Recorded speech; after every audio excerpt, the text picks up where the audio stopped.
So I'm about 2 or 3 weeks late at this point, but I wanted to share my thoughts on this movie regardless. In short, I thought it was very well done, though I wouldn't classify it as a traditional superhero movie by most definitions. It certainly manages to scratch that itch for quality that has been left ignored, in my opinion, for some time now. In terms of easy parallels, it would be fair to compare Thunderbolts to other misfit found family movies such as The Suicide Squad or Guardians of the Galaxy. The dynamics of the ensemble casts are certainly similar. And that's not a knock on Thunderbolts, as these are both movies that I'm a huge fan of personally. Really, the more like them Thunderbolts is, all the better for it. But still, forcing this film to live in the shadow of other ensemble superhero movies is a bit unfair to it, because there's a ton of distinct stuff in Thunderbolts that allows it to stand out in its own right amongst the ever-growing grocery list of Marvel movies and superhero films in general. First and foremost is the story and thematic elements. Thunderbolts is a film that concerns itself with redemption and what it means to save and to be saved. Despite being said by our antagonist of the film, there's one line in the movie that really sums up everything Thunderbolts tries to be about.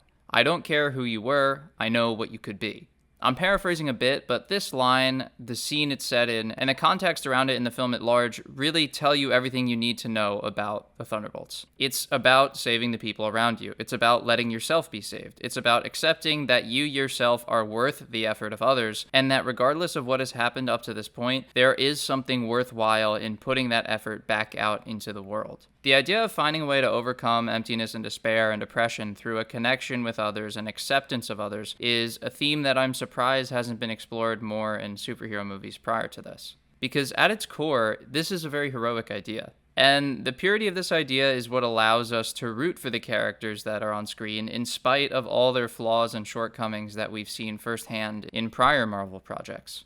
Further, these characters endear themselves to us in no small part because of the writing and the way the lines are delivered. Thunderbolts is funny, yes, and quippy like every blockbuster is in this day and age, but not in the cheaper kind of way, in my opinion. The humor stems from the personalities and emotions of each character in a given scene. This, to me, lands much better and gives each member of the ensemble a much more distinct characterization than in other lesser versions of this movie, where they'd be making sarcastic comments about the absurdity of their situation in generic and repetitive fashions. On top of this, there's no shying away from humor that's clearly being used as a coping or defense mechanism. You can see it with almost everyone in Thunderbolts. Walker or Yelena or Bob or Ghost or Red Guardian all do it at one point or another, and in each of these moments it's clearly played as such by the capable cast of actors and actresses. There's a lot of other things, big and small, that go into crafting a cocktail of success for the Thunderbolts, but these were the things that stuck out to me as central to the overall effort. Practical stunt work and an excellent score allow you as a viewer to immerse yourself more fully in the experience. Great chemistry amongst the cast has scenes flying by, and a personal favorite of mine is the small but significant detail of a climax centered around saving actual people. I can't, off the top of my head, remember the last time a big superhero movie went out of its way to show its costume protagonists saving civilians and filming it in a way that gave the act real emotional significance. Protecting others is at the heart of what it means to be a hero. So having the ensemble be shown doing this not only matters to the audience, but it matters to themselves. It lets them each wipe away their doubts about their potential to do good in the world and come together as a cohesive, functional team. Notice they started to succeed not when facing a common enemy, but when defending a common good.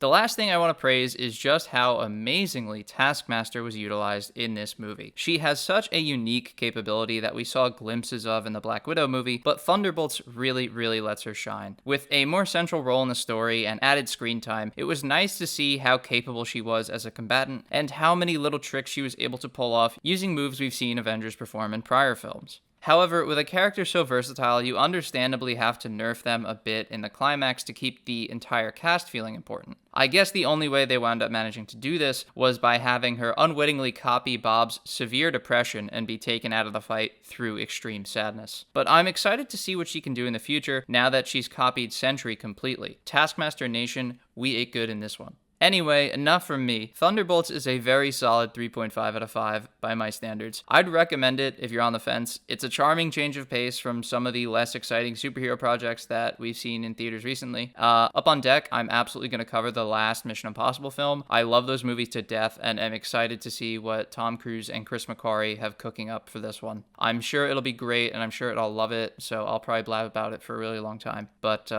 until then, until next time.